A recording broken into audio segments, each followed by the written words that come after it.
Video में हम देखेंगे कि प्रोसेस क्या है अकाउंटिंग की। तो जैसे मैंने आपको बताया है, recording, classifying, summarising, analysing and interpreting. यहाँ पर भी वही लिखा है, recording, classifying, summarising, analysing, interpreting and communication. आखिरी में क्या है? कम्युनिकेशन। मतलब 6 स्टेप है। बस आपको इतना सा याद रखना है कि अकाउंटिंग की कोई भी डेफिनेशन पूछ ले तो ये आपको 6 बॉक्सेस याद रखने हैं। अब इन 6 बॉक्सेस को हम एक एक करके डिटेल में देखते हैं। सबसे पहले हम देखते हैं रिकॉर्डिंग। रिकॉर्डिंग का मतलब क्या होता है?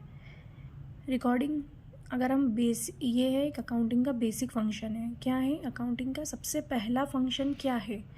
रिकॉर्डिंग है ना। हम सारे ट्रांजैक्शंस को, जो भी ट्रांजैक्शंस हुए हैं, जो भी हमारे पास डॉक्यूमेंट्स है, सेल्स बिल है, परचेज बिल है, सैलरी स्लिप्स है, जो भी है, हम इन सबको सबसे पहले हम रिकॉर्ड करते हैं। और इसको हम किस में करते हैं? जर्नल में। दिस बुक में be divided into several books, subsidiary books, according to nature and size of the business. है ना। नेचर और साइज़ के अकॉर्डिंग हम इसको भी इन ट्रांजेक्शन्स को इस सब्सिडरी बुक्स में लिखते हैं। और सेकंड चलते हैं। अब हम सेकंड बॉक्स है जिसका नाम है क्लासीफाइंग। क्लासिफिकेशन कैसे करेंगे? लेजर के थ्रू करेंगे। लेजर क्या होता है वो भी हम जानेंगे। Classification is concern with the systematic analysis of the recorded data. जो हमारे पास डाटा रिकॉर्डेड है उसका हमको सिस्टमेटिकली एनालिसिस करना, with a view to group transactions or entries of one nature at one place, so put information in compact and usable form। इसका मतलब ये हुआ कि हमारे पास जो भी डेटा अवेलेबल था हमने उसको सिस्टमेटिक वे में सबसे पहले तो लेजर में लिख लिया है। ट्रांजैक्शन और एंट्रीज जो भी हमारे पास एक नेचर की है, one nature eight one place, मतलब जो भी सेम नेचर के, जैसे कि जो भी हमारे पास बैंक में जो भी ट्रांजैक्शंस हुए हैं तो हम उसका बैंक अकाउंट बनाएंगे, कैश अकाउंट बनाएंगे, है ना, मशीनरी अकाउंट बनाएंगे, परचेस अकाउंट बनाएंगे, एक एक पर्टिकुलर हम अकाउंट बनाएंगे। इसी को हम लेजर बोलते हैं। The book containing classified information is called laser. जो बुक कंटेन करती है क्लासीफाइड इन्फॉर्मेशन को, इसको हम बोलते हैं laser. This book contain on different pages, including individual account heads under which all financial transactions of similar nature are collected. For example, there may be separate account heads for salaries, rent, printing and stationery, advertisement, etc. तो इसका मतलब यही हुआ कि separate account heads बनाए हैं। Salary का बनाया अलग है, रेंट का बनाया अलग है, प्रिंटिंग का अलग बनाया है, स्टेशनरी का अलग बनाया है, एडवर्टाइजमेंट का अलग अकाउंट हेड बनाया है। सबके अलग अलग एक अकाउंट हेड बनाए जाते हैं। लेजर इसी को बोलते हैं। All expenses under this heads after being recorded in the journal will be classified under separate heads in the ledger. जो भी एक्सपेंसेस है सब एक हेड में होते हैं जर्नल के अंदर तो, लेकिन जब हम उनको लेजर बनाते हैं तब हम उनको अलग अलग हेड्स में क्लासीफाई कर देते हैं। इस लाइन का मतलब ये हुआ।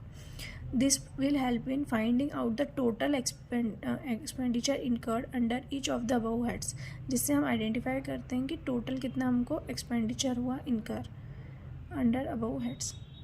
थर्ड है समराइजिंग। समराइजिंग का मतलब क्या होता है देखते हैं।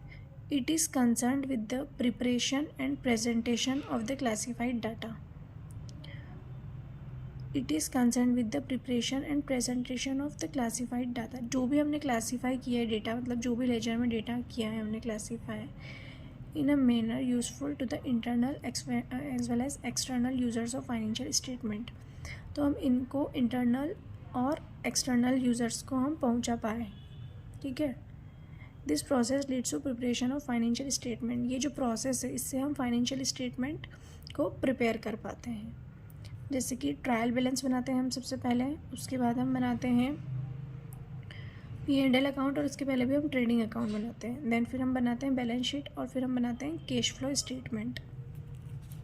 ये हमारी प्रोसेस रहती है। देन हम चलते हैं एनालाइजिंग पे। एनालिसिस मतलब क्या होता है?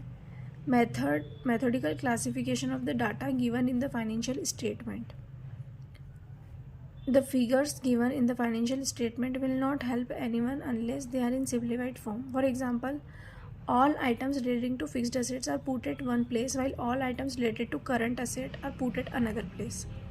इसका मतलब यही हुआ कि जो भी फिक्स्ड असेट्स है वो सारे एक जगह लिखे हुए होते हैं और जो भी करंट असेट्स होते हैं वो सारे एक जगह लिखे हुए होते हैं। तो हम एनालिसिस करने में हमको बहुत इजी हो जाता है कि कौन से फिक्स्ड असेट्स है, उसका अमाउंट कितना है।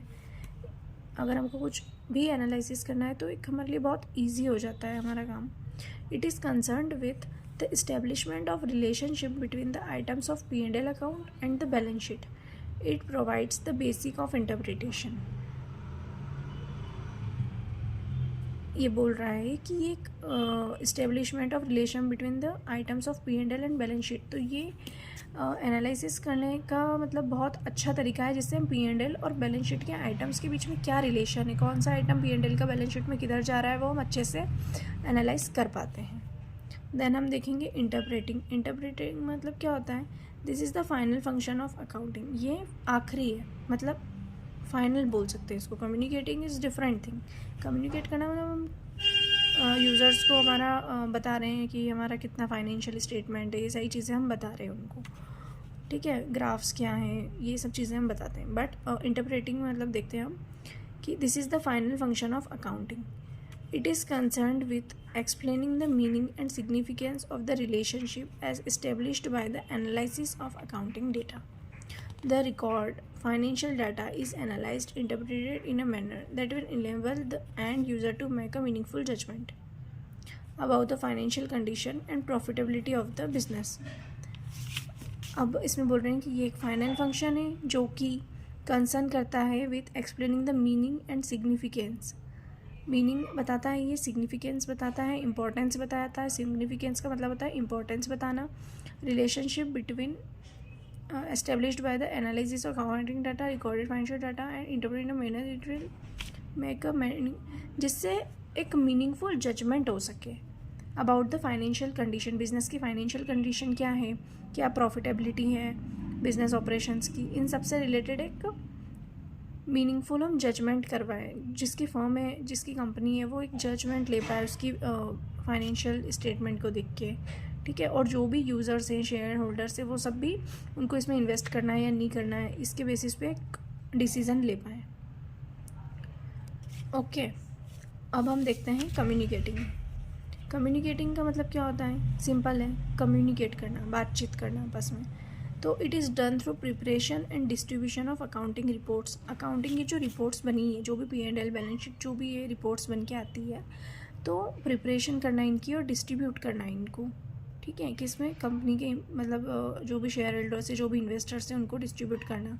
जिसमें क्या क्या होता है, कंपनी के रेशियोज़ होते हैं, मतलब जो भी ग्रॉस प्रॉफिट रेशियो होता है, ग्रॉस लॉस रेशियो होता है, ये सारे रेशियोज़ होते हैं। ग्राफ्स बने हुए होते हैं, डायग्राम्स बने हुए होते हैं, फंड फ्लो स्टेटमेंट्स बने हुए होते हैं, और इसके बेसिस पे डिसीज़न ले सकते हैं इन्वेस्टर्स कि उनको इस कंपनी में इन्वेस्ट करना है या नहीं करना है। ओके, सो अब हम मिलते हैं नेक्स्ट वीडियो में नेक्स्ट टॉपिक के साथ। Bye bye.